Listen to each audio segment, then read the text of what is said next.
One of the enablers of success is relationships and understanding who are the right kind of players that businesses need to be with to advance their goals. So it's great that you've got a business like EnergyNet that is always there, that is consistent and provides a platform for people to continue to come together. And I love those stories. Good afternoon and welcome to another episode of Connecting the Dots, a conversation with change makers in the energy sector. Today, we're joined by Simon Gosling, Managing Director of EnergyNet and founder of the Youth Energy Summit, YES. Simon leads EnergyNet's global business portfolio, focusing on driving government and private investment in Africa's power and industrial sectors. He collaborates with public and private sector in emerging markets, facilitating the exploration of projects and development of responsive investment strategies. Simon is passionate about job creation and leveraging industry opportunities for sustainable growth. Our conversation today will focus on accelerating partnership to develop Africa's energy future. Please let's welcome Simon Gosling, Managing Director of EnergyNet. Simon, good afternoon. How are you? I'm great. Thank you, Emeka. A lovely introduction, and it's great to be with you. Thank you so much for joining, Simon. I think we've been on this journey, at least on the Nigeria side, with EnergyNet for almost 15 years, maybe longer. It's been good to see your consistency, and thank you so much for all the efforts. So I would really just want to jump right in and talk about the EnergyNet and the work you've done over the last 26 editions of the Africa Energy Forum, which you've held across various regions. As we get ready for the 27th one, how do you describe the journey and what are some of the key milestones you've achieved on this journey? Yeah, thank you, Emeka. That's a great question. And in fact, you probably alluded to what creates success in your comment earlier about our relationship and the fact that we have had a solid partnership for some 15 years or so now. In these markets, it's those kind of relationships that get projects over the line.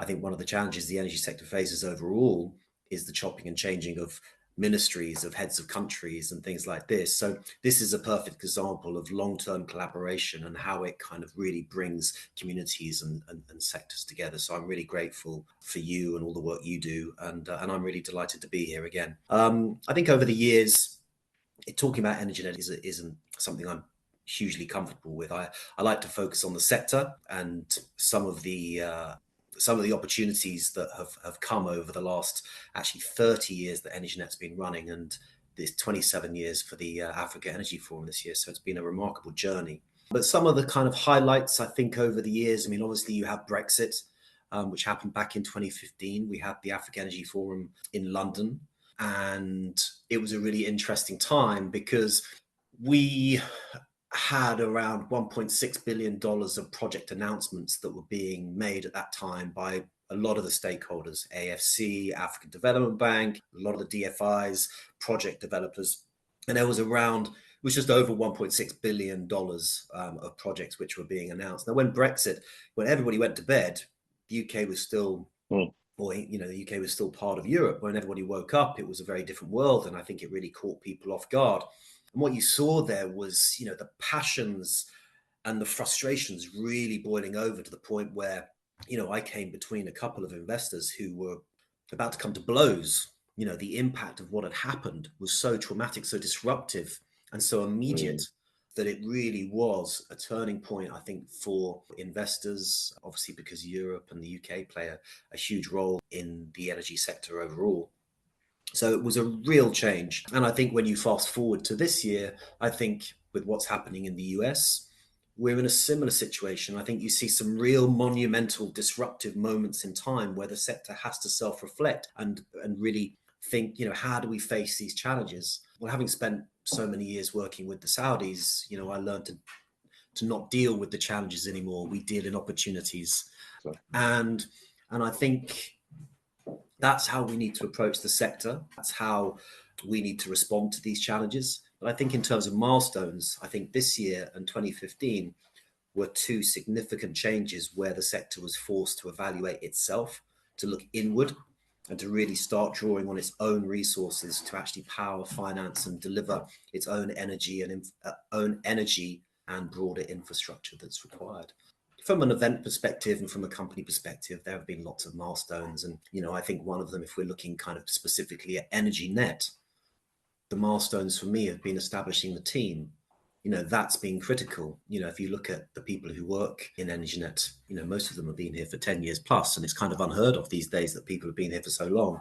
But you're looking at a really passionate, educated, driven team that understands its role within the sector, and they take it seriously. So internally, it's all about manpower. That's what helps us to succeed. That's always the number one milestone for me. Having a team that works together, moves together, succeeds together. And I think the Africa energy sector has had a wake-up call this year, and it should start to look at the world through a similar lens, I guess. Definitely. I equate what's happening in the US to what happened in the UK about 6 years ago when DFID went away overnight, and FCDO came on board. But that process was a bit more transparent. It was clear what was happening. But in the US, there's no one knows what's going to happen of US aid and all the support that aid has given the public sector in the space. So it's a very different time. But just wanted to, go ahead. No, I mean, I think, I think when people look at conference organizers, right, it would be great that everybody loves conference organizers and aren't they great? And that's just not reality. Conferences are a necessary evil. Mm-hmm. I think, the thing which actually puts under a spotlight the purpose and the need for conferences are things like these disruptive moments, like the world turning away from gas. Don't take this the wrong way, but EnergyNet doesn't care how Africa produces its electricity. It's not our position to say, well, Africa shouldn't use coal or Africa shouldn't use. That's not our position. That's not our position at all. But what we can do is we can create an environment where people can come together to better understand what is the right solution, what is the right resources, what is the most cost-effective solutions. And in these challenging environments, you see the role of conferences and conference organizers, good conferences and conference organizers. And there are a number of them out there. I include CBI and a number of other organizations in those. There's some people doing some really great work. But when you look at the challenges we're facing, it's companies like ours that step up and go above and beyond. You look at the Powering Africa Summit only last month, 2 months ago now, actually. Time is going so fast. But the Powering Africa Summit, 3 weeks before the event was supposed to run, USAID's shuttered, and the world the world is scrambling for what's going on, what solutions. People are losing projects, people are losing investment. There's some real challenges. And what we were able to do, led by Simon Gosling, what she was able to do was to really bring in the new administration into the discussion with the stakeholders who could then have some kind of direction. What came out of that summit was the US is committed to Africa. There's just a new approach. And I think what that did was really enable people to actually step back and go, okay, now we know who we're communicating with and what the next steps are. And the US is not pulling out of Africa. There's just a new approach. So it shows the power sometimes that conferences and organizations like ours and yours, Emeka, have in actually bringing the importance of bringing everybody together. Yeah, and I think that just to zoom in a little bit further on that is the privatization conversations when all the utilities started going through the privatization exercises. I remember in Nigeria, EnergyNet was very key in talking through the investors, being able to talk about that when we're going from PHCN to being on the private side. Are there other examples in other countries where EnergyNet played a key role in bringing investors into different countries? Yeah, I mean, to be honest, there are countless times over the years where we have driven investment into different sectors, or at least kind of put it on the radar. I think most recently, we hosted a offshore technology summit in South Africa. Now, Africa as a continent is not looking so much at offshore wind. Why? Because there's so much land, so why would you look to produce electricity offshore? The reality is, if you look at port infrastructure, and this is from Morocco to South Africa to Egypt to Nigeria, if you look at port infrastructure, if you wanted to power port infrastructure by renewables, well, solar's not going to cut it so much because of the scale and etc. And what have you.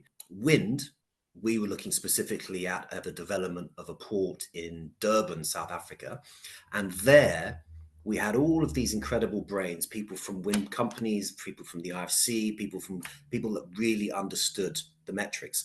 And everybody kind of came in with this impression that offshore wind wasn't relevant.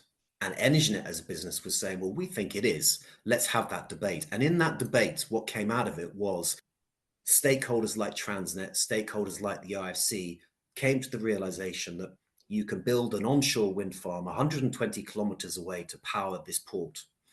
You then have to evacuate those electrons 120 kilometers through all that infrastructure to then get it to the port. Now that's doable and that's fine, and wind is a really good resources for those kind of projects. However, the cost of producing wind power has come down so much, the technology has increased so much that actually if you were to build an offshore wind farm, that would only be 15 kilometers offshore, and you then simply run a cable into the port to actually use that offshore wind. Now, the offshore wind turbines, they're more expensive, but they also produce double the capacity of onshore wind turbines. So there were so many different metrics. So what people actually came away from that event was actually port infrastructure and these critical infrastructures that are, coastal critical infrastructure could and can be powered by offshore wind. So, I think when conference organizers like us go into conferences and events where we're purely focused on making money and making profit, you can't do those kind of programs. We're owned by Clarion Events, and they truly understand what it takes to be an entrepreneur in this space, and have backed me and my decisions 100% over the last nearly 15 years. And what they do is they recognize that some events need to happen to move the conversation forward. It's great for our brand, it moves things, all that sort of stuff. But the reality is if it's all about making money, we're never going to tackle the challenges and the topics that need to be addressed, because everybody's just going to be focused on, let's say, hydrogen or something like that, which is incredibly glamorous and there's a lot of money being pumped into that sector. So as a business, we love those challenges of, how do you change the environment? How do you change the thinking to improve the sector? I guess in Equatorial Guinea, one of the places I worked first of all, when I started working on the continent, I ran their first gas conference. And what was super interesting there was you had the minister, Gabriel Lima, really looking at how investment into the energy sector was going to filter downstream and create jobs.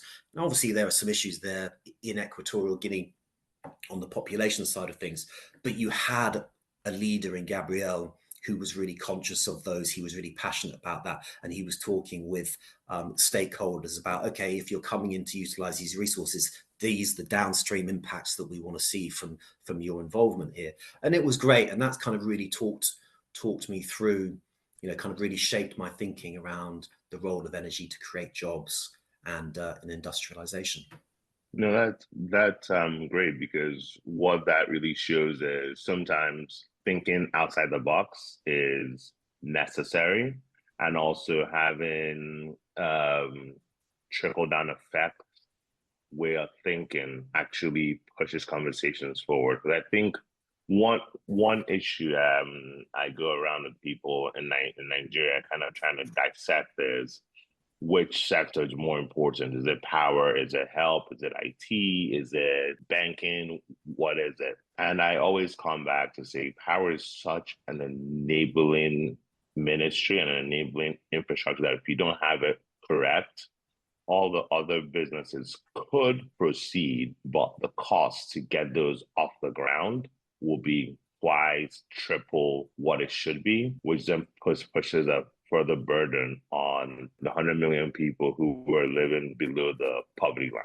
So you've got those issues as well. So I think it's really interesting, and it's really good to look at other ways to push this sector forward. And I really think from a Nigerian point of view and from just a West African point of view, we need to really further explore things around solar generation because we're still, you remember the 14 solar IPP projects that was 10 years ago?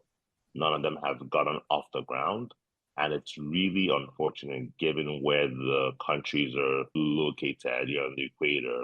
Germany or even the UK have a number of solar plants, and they probably have 10 to 50% of their generation is with solar. And we on the continent, there's no large scale solar projects in Nigeria specifically. So just around energy diversification, what are you seeing around the continent? Are you seeing some growth opportunities there, or are investors still a bit gun shy about investing in these emerging technologies? Yeah, again, I think if we look specifically at Nigeria, such a vast country with so much resources, with so much industrial output. I think I agree with you. Electricity is by far the most important part of developing economies of of industrialization. However, the most important thing is thinking about what is going to be the output, the industrial growth, what are going to be the industries and the off takers that are going to be utilizing that. And I think the continent needs to think beyond upstream.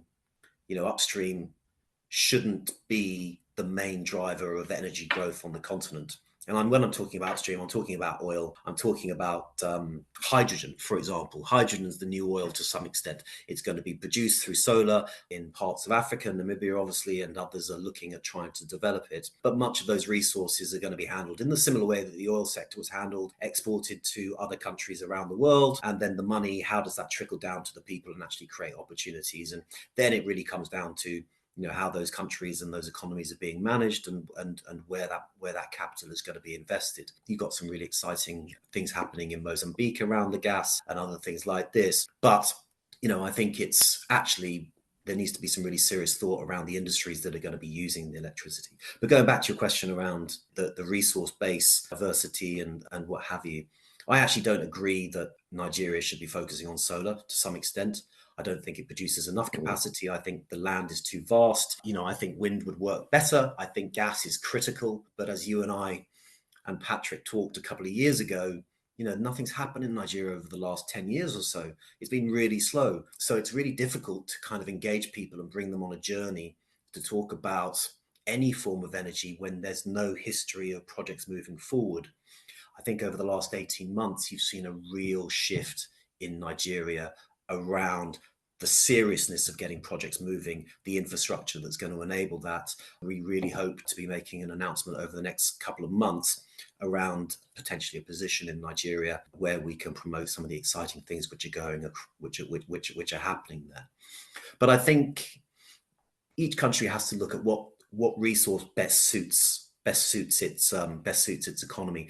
I was talking with Irene Maloney, then Minister of Electricity in Uganda, 5 or 6 years ago. And what was really interesting about Minister Maloney, she had an acute knowledge of each community region of Uganda and the resources that were there and the energy resources. Should it be, is there enough industry for it to be using gas? Are the communities disconnected and do they need microgrids? And Uganda had mapped out all of the country, and she knew in intricate detail which region would best suit which resource. And I think there is an integrated resource plan, which I think sits within the AU, which talks about all of the continent's different resource base and how they can come together. But I think that kind of thinking needs to start to be actioned. Some of the things around the theme of the African Energy Forum this year is Africa United. The whole point of that is there needs to be a more united approach to how we're utilizing resources. And it shouldn't be, well, you shouldn't be doing this or you shouldn't be doing that. It should be, what should we be doing? How can we be pushing forward? Look at the South African model for renewable energy IPPs. They started off at insane price for the first IPPs that were coming in, but then over 10 years, they really built them down. Now, there's no reason why Nigeria or ECOWAS couldn't do that on a regional level or within Nigeria itself, whether it's for gas or whether it's for solar or whether it's for wind or whatever the resource is. But there's no reason why that model can't work where they actually demonstrate to the world that projects are moving. So I think one of the main barriers is people aren't seeing projects moving. They're getting cold. They're starting to see Latin America projects are flying through. Latin America is very different. They're focusing on brownfield investment and efficiency. That's not as sexy as on the continent of Africa, where it's a lot of greenfield investment. But what you're seeing is major investors from the continent now looking at Asia and Latin America, not because the opportunity is greater, the opportunity is far less, but because projects are moving. So I guess that would be my kind of perspective on resource base and technologies. Thank you for that. And one thing I've seen over the last couple of years is once the announcement was made in Nigeria to really open up the market, you're seeing a number of different states take the step to have their own policy and their own market, which is great because investors can now come in and focus on a small area and not have to worry about the overall mix of the entire nation. Now, from a long-term point of view, I think it'll be great to bring in investors and also really focus in on using what's the best resource in that state to power individual IPP projects. So that's great to see. And one thing that's really fascinating is the grid market in Nigeria is about 6,000 megawatts, but the off-grid market using solar, gas, and unfortunately, mostly diesel generators is about 25,000 to 40,000 megawatts. Yeah. So you have a massive opportunity there because on the larger side, the economies of scale is not great. So you've got a chance to bring in these smaller projects to help remove some of these, especially diesel generators off and really provide clean energy. Interesting, you mentioned the wind as a potential option. I'm not sure if you're aware, but next year, along with the Global Wind Energy Council, started the Nigeria Wind Energy Council, really focused on trying to improve or get wind projects in Nigeria. And you mentioned brownfield projects as well. We're working with the government of Assin State to look at the wind farm that was there 10 years ago, understand some of the lessons learned, and help to bring some of that wind capacity on grid because you've got the infrastructure there. It just hasn't quite come online yet because of a few reasons. So we believe that wind is also a very good answer for our challenges. Yeah. But really, I wanted to go ahead before I move specifically to talk about AEF. Oh, yeah, no, I mean, I think, congratulations to you guys if you're working. I didn't know that you were working with GWEC. I really admire GWEC as an organization. I think the output that they have and the approach that they have is very much about promoting and developing the sector. I think with some of these organizations, what you find is that they are an organization that's been created by a number of companies where that organization is a lobbying for different companies and what have you. And I think what GWEC does really well is it produces really quality research, utilizing its position globally, and thinks about advancement of the sector over and above the needs of individual businesses. I think it's a great organization. So I'm excited for you on that. No, great. No, we met Wangari 2 years ago, maybe 3 years ago now. And guess what?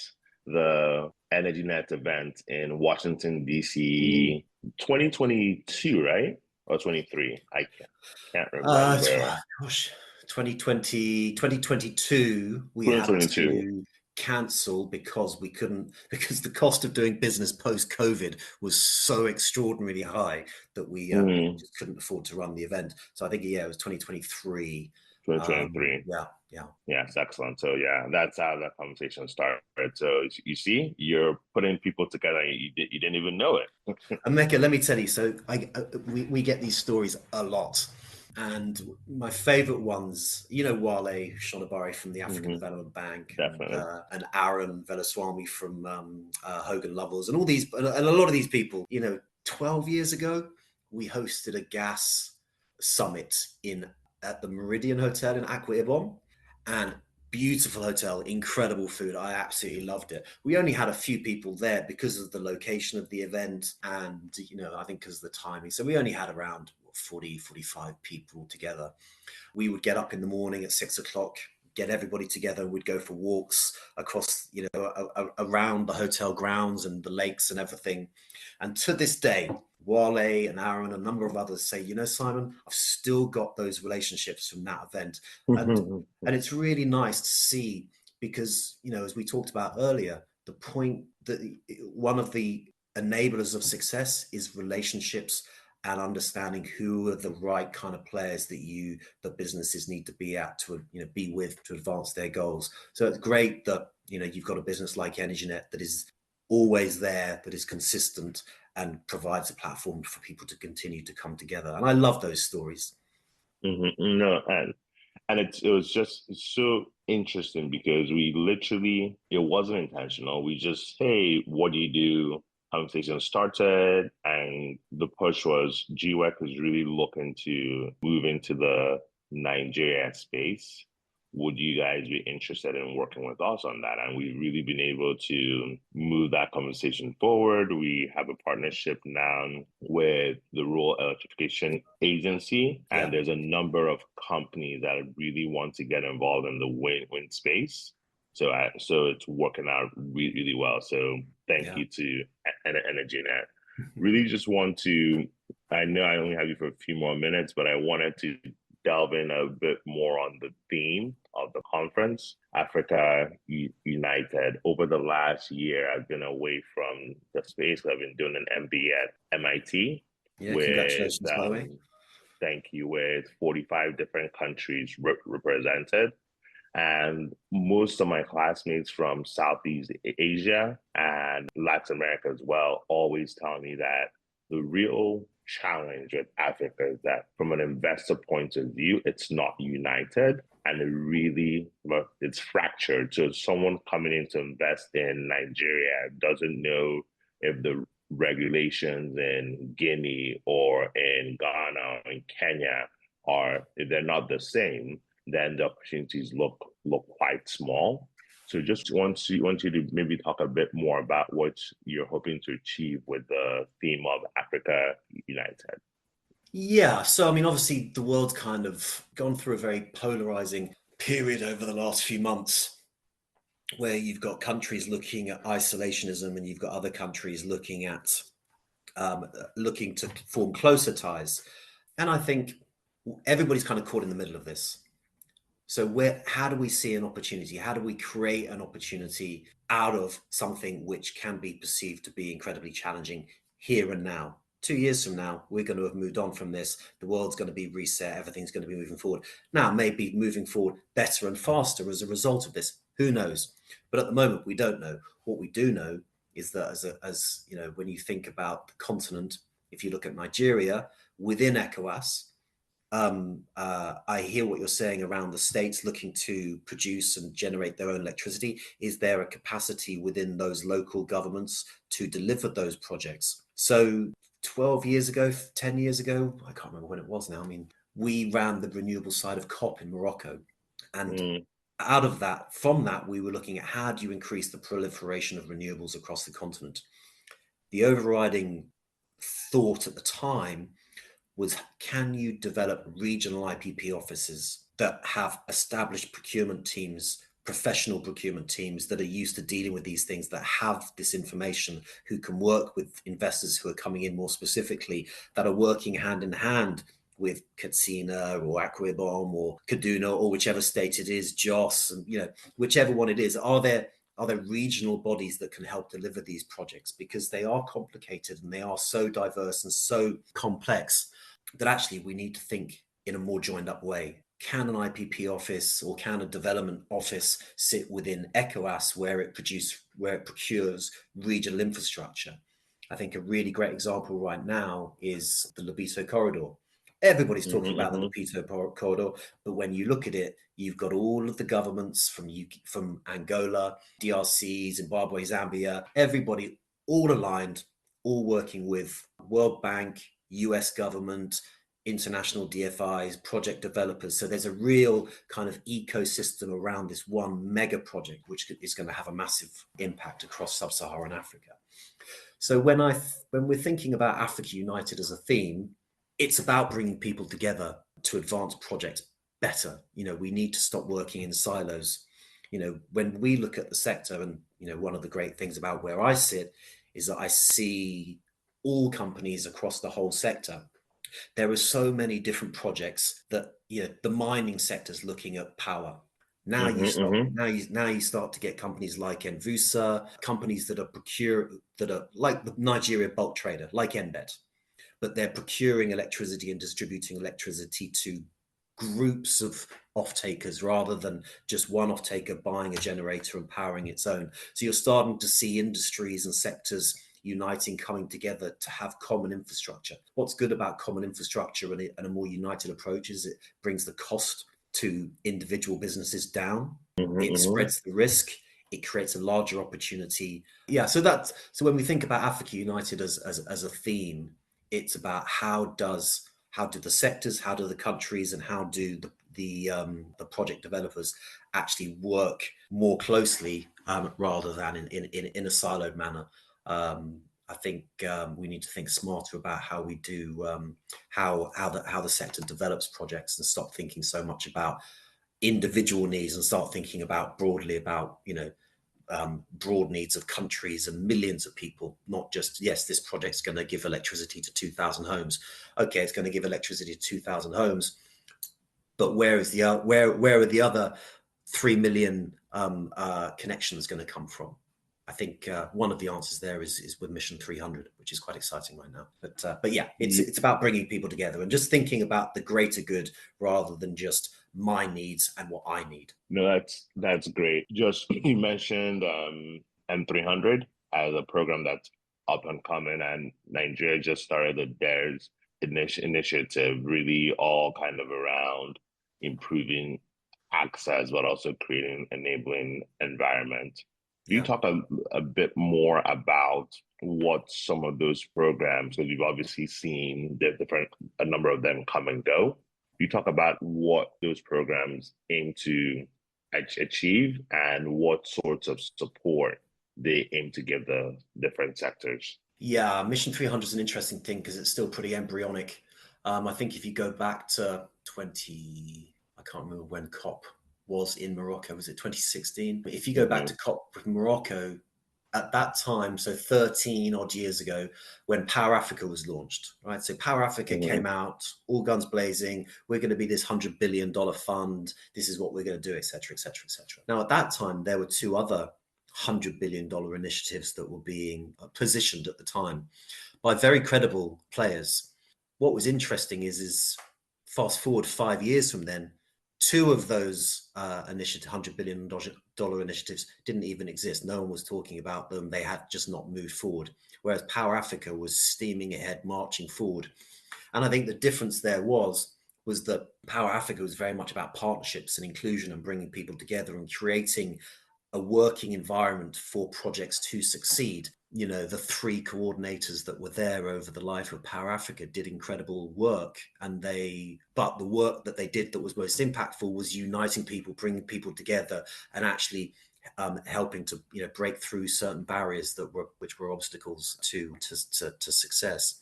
How they did that was by listening to the market, changing, adapting, and not being rigid in their approach. I think with the continent, you have to have the flexibility to be able to adapt and change. And you can't have a rigid approach where you're going to go into something, as you were saying about the regulators in Nigeria and across the region.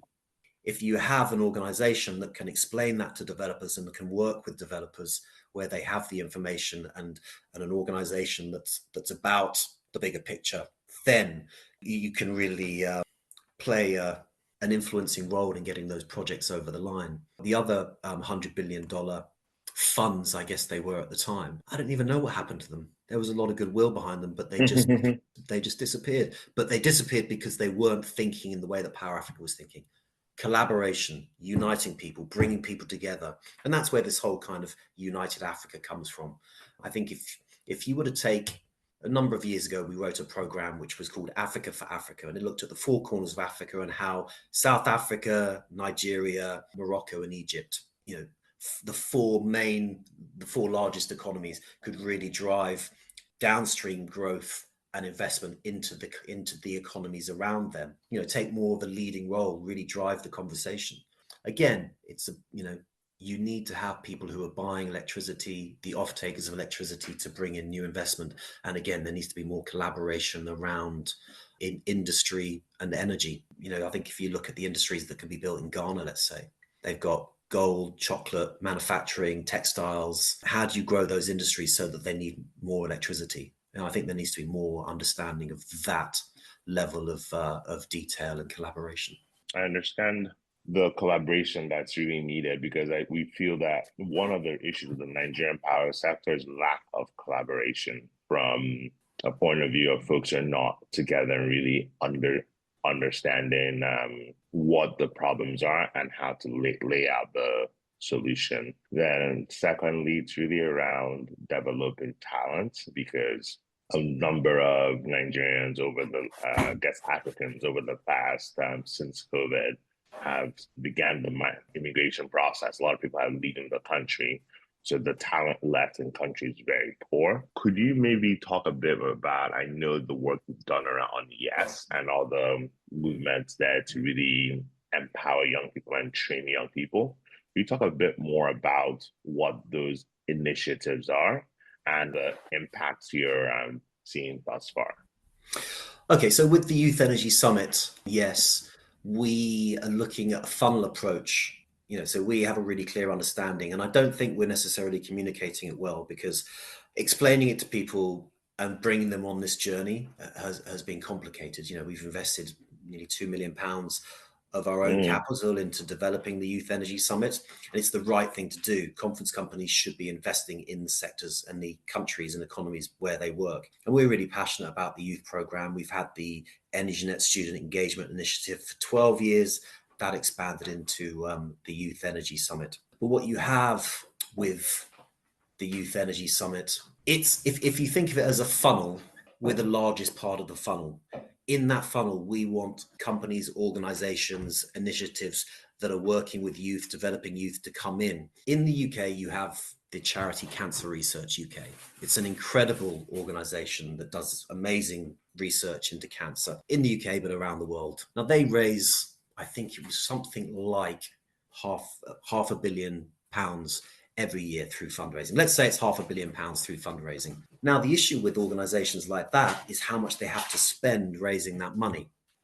Now, if they were part of the Youth Energy Summit, if they were an organization looking to work with youth and looking to grow their base, they could come in and tap into an established youth ecosystem, with thousands and thousands of young people who are interested in energy, and they can come in and they can promote promote what they're doing far quicker to far more people.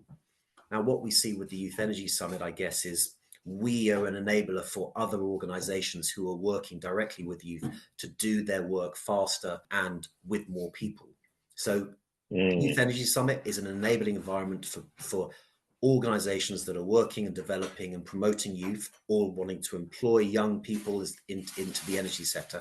We're creating an environment where they can come and they can use that to achieve their goals far more efficiently, and with vetted and the right kind of people. That's simply what it is. So we invite other conferences that are doing work with youths. We invite likes of the IFC or any of the DFIs or any of the governments that have youth initiatives, any company that is doing training initiatives. We invite them all to come in to the Youth Energy Summit and to draw on the incredible network of young people that we're working with across the continent. We're going to have about 4,000 graduates, entrepreneurs, and early career professionals at the Youth Energy Summit in South Africa next month. Now, imagine if you're looking to just simply recruit 10 people, you can come in, you've got thousands of people there. You can meet them, and you can do it. You can do it very, very efficiently.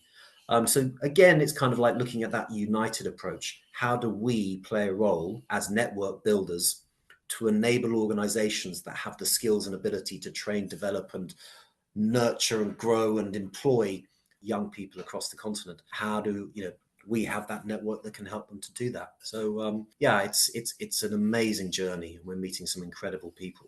But Mecca, the real challenge isn't education. It's not the amount of people. It's just about people don't know that there's opportunities to work in the energy sector. Entrepreneurs don't know that there are finance models and technology solutions that they can bring into their communities, where they can electrify their communities and start to own and operate their own small utilities, I guess, themselves. There's one guy actually, amazing Nigerian, who was with us in Nairobi for the Youth Energy Summit. Yes, I remember him.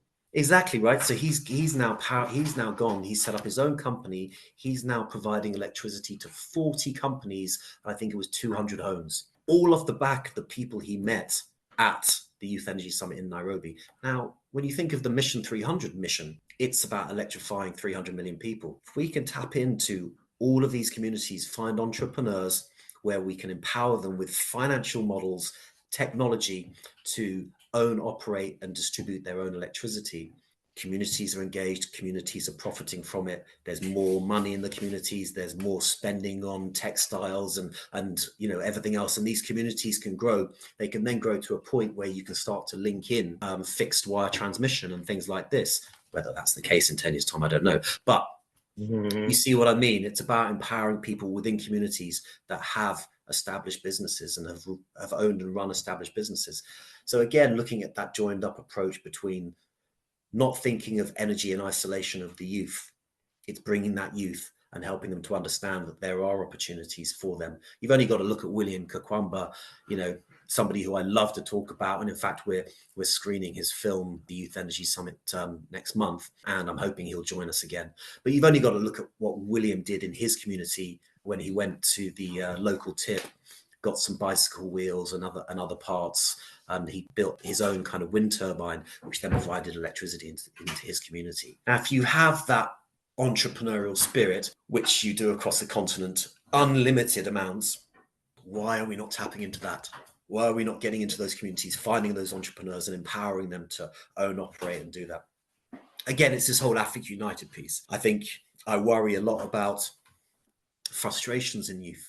Politically, there are some real issues on the horizon, potentially around the youth movement. If you go back 20 years, you've got the Arab Spring. It was a massive youth movement which was built out of frustration. Not that there weren't the opportunities there, it was just the youth were not aware of the opportunities. So I wrote a program for the kingdom, for Saudi Arabia, which looked at how diversifying their economy from upstream oil and gas to downstream petrochemical manufacturing would create thousands and thousands more jobs. And it was funny because the project was eventually adopted by King Abdullah in Saudi Arabia, but it was only when you linked job creation with wealth creation, the project really flew. But again, it was at a time when you were seeing a frustrated youth. And they were just frustrated because they weren't aware of the opportunities. Now, across a lot of the countries at the moment, there are tons. South Africa, so much opportunities for young people. Nigeria, so many opportunities for young people all over the continent. Kenya, Ethiopia. But we're just not communicating what those opportunities are. What do they look like? We're not engaging universities. We're not talking about the energy sector itself, the impact, the role. And like you say, energy is the number one driver of economic development. It is. So Simon, I know we've taken a lot more of your time than I asked for. So any parting words for our audience, and where can people find out more about the conference? Sure. So if you look up our website, the africaenergyforum.com, so Africa_energy_forum.com, or the Youth Energy Summit, youth_energy_summit.com. You can find more information about us and what we do.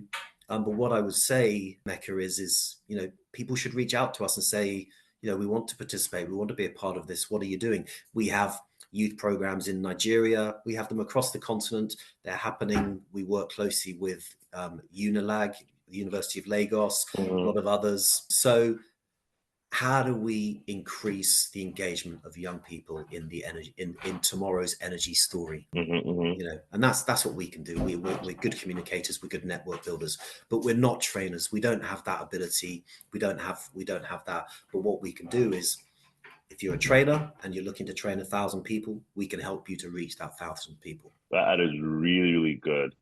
Thank you so much, Simon, for your time. I really appreciate it. And we're looking forward to seeing you in Cape Town next month. Sure, and I'm excited that you guys are going to be our official podcast partner.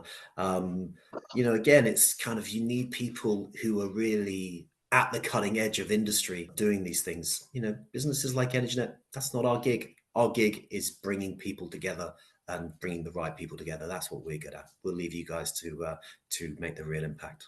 Thank you so much, Simon. And for me, I think one of the reasons I love going to the EnergyNet conference is you don't know who you're going to meet. There's so many different people there from all walks of the sector, from government to private sector to financiers. So it's really a very impressive conference, and we're looking forward to further collaboration. Yeah. But also being able to turn these conversations into megawatts, because that's what's going to make the change for the people in the lower tier of society. Absolutely. I think you're absolutely spot on there. Probably why we get on so well. Thanks a million, Emeka. I really appreciate that. Thank you. All right. Bye-bye, Simon.